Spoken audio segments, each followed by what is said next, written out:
Praise the lord. ఈరోజు దేవుని వాక్యము కీర్తనలు 65:4. నీ ఆవరణములలో నివసించున్నట్లు నీవు ఏర్పరుచుకొని చేర్చుకునివాడు ధన్యుడు. నీ పరిశుద్ధ ఆలయము చేత, నీ మందిరములోని మేలు చేత మేము తృప్తి పొందెదము. హల్లెలూయా, ఆమేన్. అవునండి, గత వారమంతా కాచి కాపాడిన దేవుడు ఈరోజు సజీవులుగా మనల్ని ఉంచి నూతన వారంలోనికి మనల్ని నడిపించాడు. ఈ పరిశుద్ధమైన ఆదివారం మనం వారమంతా సిద్ధపడి దేవుణ్ణి వేడుకుంటే, ఈ ఆదివారం ఈరోజు ఉదయకాల సమయంలో దేవుడు మనల్ని ఆయన మందిరానికి నడిపించుకుంటాడు. హల్లెలూయా. ఇక్కడ దావీదు మహారాజు దేవుణ్ణి అడుగుతున్నాడు, సియోనుకు నేను వస్తాను ప్రభువా, సియోనులో నేను నిన్ను కూర్చొని స్తుతిస్తాను తండ్రి అని. అదేవిధంగా నీ ఆవరణములలో నివసించున్నట్లు నీవు ఏర్పరచుకొని చేర్చుకునివాడు ధన్యుడు అని. ప్రభువా, నేను నీ మందిరానికి రావాలనుకుంటున్నా, నువ్వు ఏర్పాటు చేసుకోవాలి తండ్రి, నువ్వు నడిపించుకుంటే తప్ప నా వల్ల కాదు, నేను చేయలేను, నేను రాలేను అని. నిజమండి, దేవుని కృప మన మీద ఉంటే తప్ప ఆయన మందిరంలోనికి మనం వెళ్ళలేం. మరి ఆయన మందిరానికి వెళ్ళాలి అని ఆశ, ఆ భక్తి భావము దేవుని ఎదుట విజ్ఞాపన మనం చేసి వారమంతా మనం సిద్ధపడితే ఆయన తప్పక మనల్ని ఏర్పాటు చేసుకుంటాడు.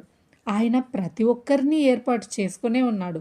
హెబ్రీ పత్రిక 1:4 జగత్ పునాది వేయబడక మునుపే ఆయన మనల్ని ఏర్పాటు చేసుకొని ఉన్నాడు. ఎవరిని ఎప్పుడు ఎక్కడ ఏం చేయాలనో ఆయనకి అన్నీ తెలుసు. కాకపోతే మానవ కల్పితాలు తప్పిదాల వల్ల మనము ఆయన కృపకు దూరమైపోతున్నాం. కాబట్టి వారమంతా సిద్ధపడి, ప్రభువా, ఈ ఆదివారము నన్ను నీ మందిరంలో చేర్చుకో తండ్రి, నీ మందిర ఆవరణములో చేర్చబడిన వారు ధన్యులు అని మీ వాక్యం సెలవిస్తుంది. అటువంటి గొప్ప ధన్యత నాకు దయచేయి ప్రభువా అని సిద్ధ మనసు మనకు కలిగి ఉంటే తప్పక దేవుడు మనల్ని నడిపించుకుంటాడు. మనమైతే సిద్ధపడి దేవుని మీద విశ్వాసముతో ఆయన మందిరానికి వెళ్దాము. ఆయన ఇచ్చే ఆ మేలులు, తృప్తికరమైనటువంటి దీవెనలను పొందుకుందాం. ఇక్కడ దేవుని వాక్యం మనకు నేర్పిస్తోంది, ఆయన ఆవరణములలో నివసించడము, ఆయన చేత ఏర్పాటు చేయబడి ఎన్నుకోబడిన వారము మనము ధన్యులము అని. అదేవిధముగా నీ పరిశుద్ధ ఆలయము చేత, నీ మందిరములోని మేలు చేత మేము తృప్తి పొందేదమని. నిజమండి, ఈ లోకంలో ఎక్కడా దొరకని తృప్తి, సమాధానము కేవలము దేవుని ఆలయంలో మాత్రమే దొరుకుతుంది. ఈరోజు పలానా ఫంక్షన్కి నేను వెళ్ళాలి, నా ప్రజెన్స్ అక్కడ అవసరము లేదు. ఈరోజు నేను పలానా ఊరికి వెళ్ళాలి, నేను అక్కడ తప్పక ఉండాలి, నేను హాస్పిటల్కి వెళ్ళాలి, నాకు పలానా పని ఉంది, ఇలా ప్రతి చోట మన అవసరము ఉంది అని అక్కడికెక్కడికో వెళ్ళడానికి మనం అనుకుంటాం. కానీ మనము ఎక్కడ ఉన్నాము ఈరోజు, మన ప్లేస్ ఎక్కడ? అది ఈ లోకంలోని పలుచోట్లనా లేదా దేవుని ఆలయంలోన? వారమంతా కాపాడిన దేవునికి వారంలో మొదటి రోజు మళ్ళా నూతన వారంలోనికి మనల్ని నడిపించాడు.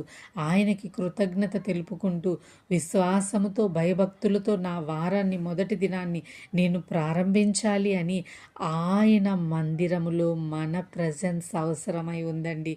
హల్లెలూయా. ఒక స్కూల్కి వెళ్ళాలి అంటే మన ప్రజెన్స్ అక్కడ ఉండాలి.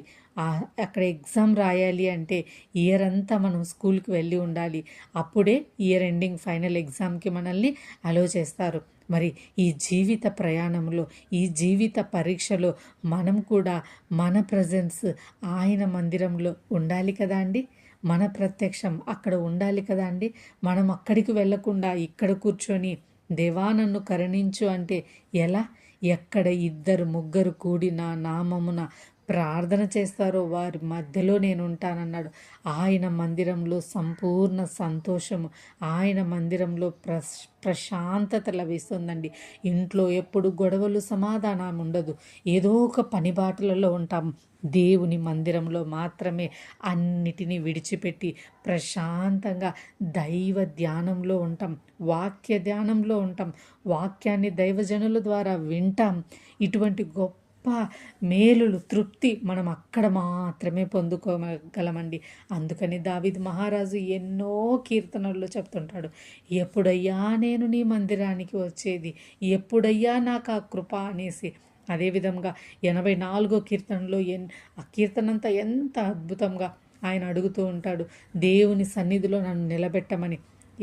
నీ మందిర ఆవరణంలో ఒక్క గడియ 1000 దినములతో శ్రేష్టము, సమానమని చెప్తున్నాడు. మరి అటువంటి గొప్ప ధన్యత ఆయన ఆశపడిన రీతిగా దావీదు దేవుని సన్నిధానంలో ఉండాలని ఆశపడుతున్నాడు. మరి మనం కూడా అదే విధంగా ఆశపడదామండి.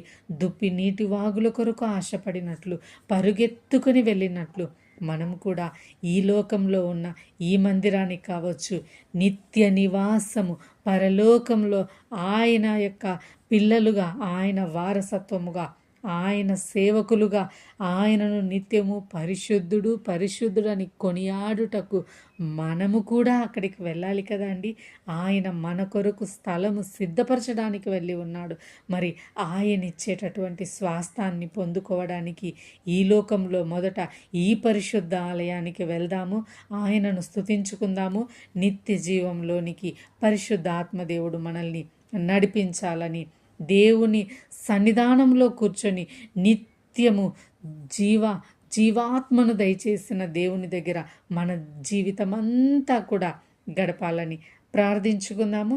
పరిశుద్ధ ఆత్మదేవుడు మనల్ని ఆ రీతిగా నడిపించాలని కోరుకుంటూ, దేవుడి కొద్ది మాటలు దీవించి మనల్ని ఆశీర్వదించి సమాధానముతో నింపునుగాక. ఆమేన్. చిన్న ప్రార్థన చేసుకుందాం. మహా